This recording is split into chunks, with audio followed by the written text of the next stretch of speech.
चूल पेटवणं म्हणजे हा मोठा प्रोसेसचा भाग आहे. आपली मिसळ ही जवळपास रेडी झालेली आहे. हे बघा, हे वातावरण असं झालेलं आहे.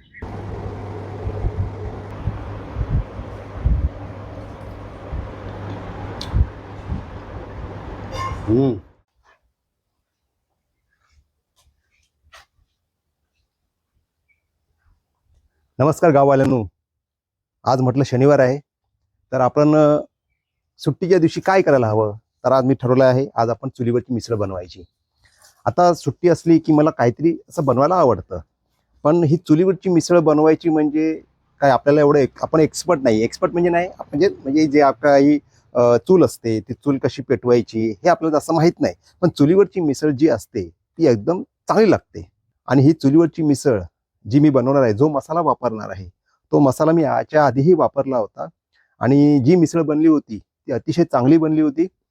बघा, तुम्ही सुद्धा ट्राय करा. तुम्हाला तो मसाला घ्यायचा असेल तर तुम्ही घेऊ शकता. मी त्याचं डिस्क्रिप्शनमध्ये त्याची लिंक देईन.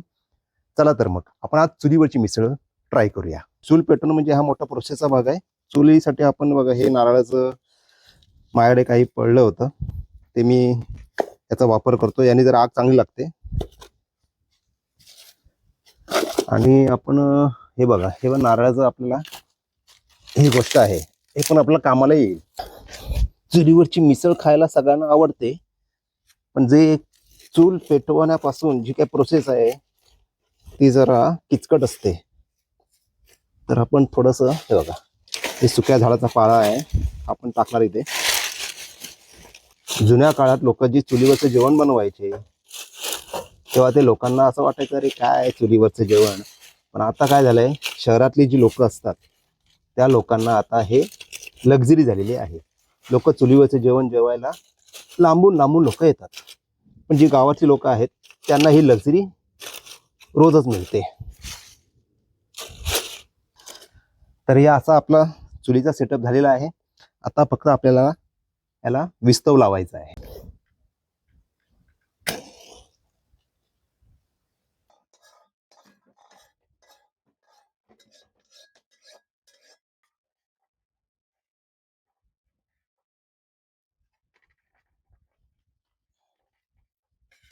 आता आपण याच्यामध्ये काही मसाले भाजून घेऊया.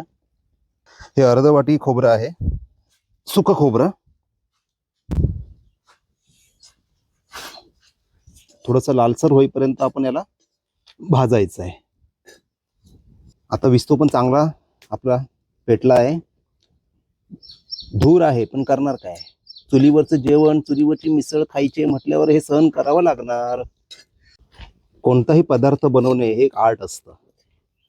तुम्ही जर तो पदार्थ मनापासून बनवलात तर त्या पदार्थाला चव येते. साहित्य सामुग्री जी काय असते ती सेम असते, पण तुम्ही किती आत्मीयतेने बनवताय, किती मनापासून ती गोष्ट बनवताय, त्यावरून त्याची चव ठरते. हे बघा, आता हा आपला खोबरं जे आहे लालसर झालं आहे. आपण याला आता काढून घेणार आहोत. आता आपण याच्यात खसखस भाजणार आहोत. 1 चमचा खसखस आपल्याला थोडं पाहिजे, 1 चमचा भर. जास्त भाजू नका, नाही तर तो खसखस करपेल.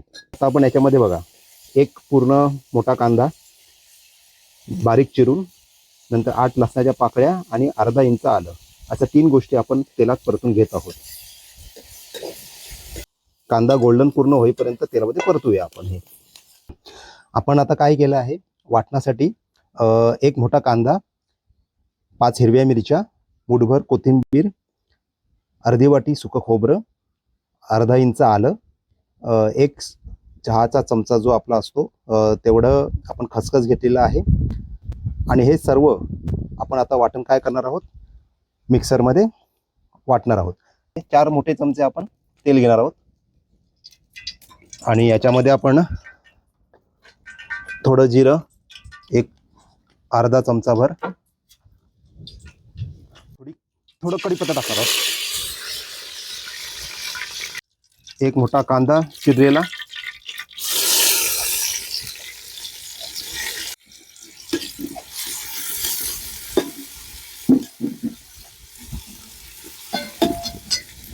कांदा लालसर होईपर्यंत तो परतून घ्यायचा आहे.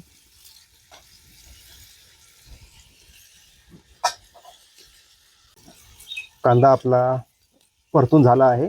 त्यात आता 5 छोटे आकाराचे टोमॅटो चिरून घेतलेत, ते आपण याच्यात परतणार आहोत.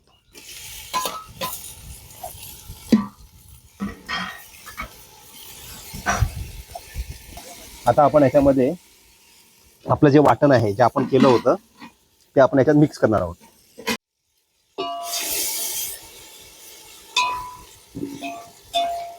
तेल सुटेपर्यंत आपण याला शिजवणार आहोत. चुलीवरची मिसळ बनवायला घामटा फुटला. म्हणजे चुलीवरची मिसळ खायला किंवा चुलीवरती जेवायला मस्त वाटतं, पण जो करताना त्रास होतो ना, हा भयंकर असतो. अजून तेल सुटणं बाकी आहे. अजून थोडं आपण वाट बघूया. मला वाटतं एक 5-6 मिनिटामध्ये होऊन जाईल. जोपर्यंत तेल सुटत नाही तोपर्यंत आपण याची पुढची प्रोसेस करणार नाही. आता आपला हा मसाला जो वाटण आहे त्याला तेल सुटलं आहे चांगलं, तुम्ही बघू शकता. आता याच्यात आपण जो रेडीमेड मसाला आहे मिसळचा कोल्हापुरी, तो आपण याच्यात मिक्स करणार आहोत.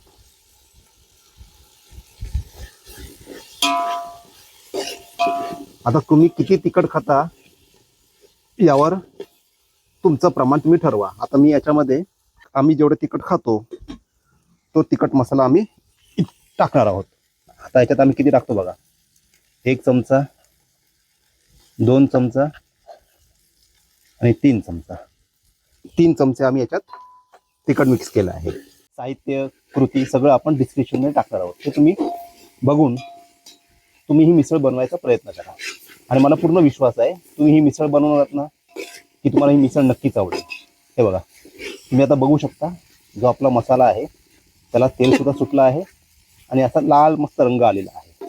आणि याच्यामध्ये जे कडधान्य आम्ही यूज करणार आहोत ते आहे हिरवे वाटाणे.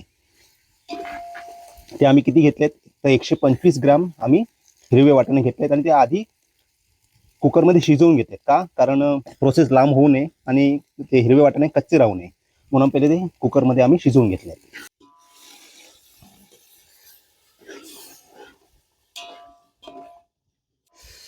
बघा काय मस्त कलर दिसतोय ना मिसळीचा.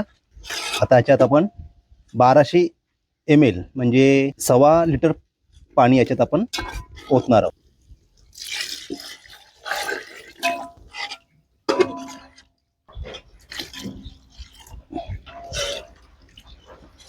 आता याला आपण उकळी आणू द्यायची आहे. तुम्ही चवीपुरती याच्यात मीठ टाकू शकता. आता याच्यावरती मस्त तेलाचा तवंग आला, कट आला की समजायचे आपली मिसळ तयार. वाह, मस्त असा सुगंध आलेला आहे आणि कट सुद्धा सुटलेला आहे. तुम्ही बघू शकता लाल लाल कट आपल्याला दिसतोय. आपली मिसळ ही जवळपास रेडी झालेली आहे.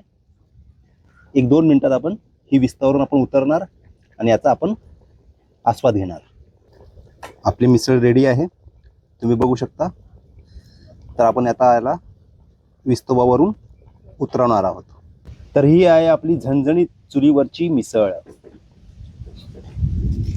याचं सगळं साहित्य, सगळी कृती जर तुम्हाला कळली नसेल, व्हिडिओमध्ये समजली नसेल, तर मी डिस्क्रिप्शनमध्ये टाकणार आहे.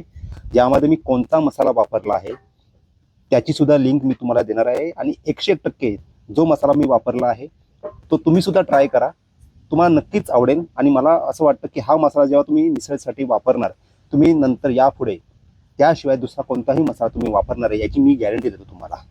हे बघा, हे वातावरण असं झालेलं आहे. आपण चुलीवरची मिसळ इथे बनवायला घेतली.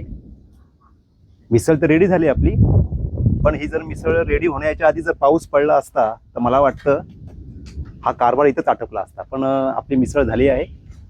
आज 9 मे आहे 2026 आणि तुम्ही बघू शकता या 9 मे 2026 मध्ये एवढा पाऊस भरलेला आहे कोकणामध्ये. प्रचंड मोठा पाऊस पडतोय.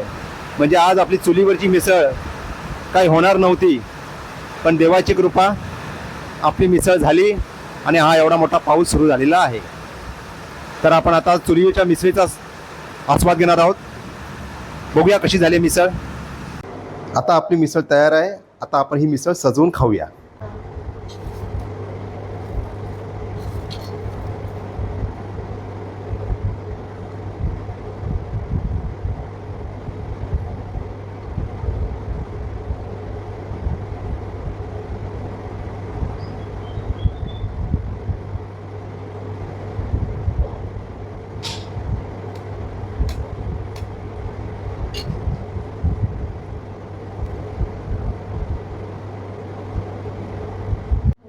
वाह, काय छान कलर दिसतोय ना. मस्तच झालाय कट. आता आपण मस्त मिसळीचा स्वाद घेणार आहोत. आता सांगतो मी तुम्हाला ही मिसळ कशी झाली ती.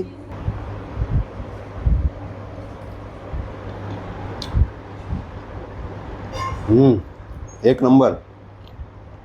मला गॅरंटी आहे हा मसाला वापरून जो मी मसाला डिस्क्रिप्शनमध्ये दिला आहे, हा जर तुम्ही मसाला वापरताय, मी कृतीसुद्धा सांगणार आहे, ही जर तुम्ही मिसळ बनवली ना, तुम्ही बाहेरची मिसळ खाणारच नाही.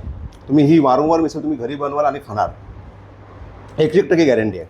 तुम्ही नक्की बनवा ही मिसळ, ट्राय करा. हा कोणताही मसाल्याचा प्रमोशनल व्हिडिओ नाही आहे. हा मला आवडलेला मसाला आहे. तुम्ही नक्की ट्राय करा. हा व्हिडिओ जर तुम्हाला आवडला असेल तर नक्की लाईक करा, इतरांना शेअर करा, सबस्क्राईब करा आणि कमेंट करायला विसरू नका. थँक्यू.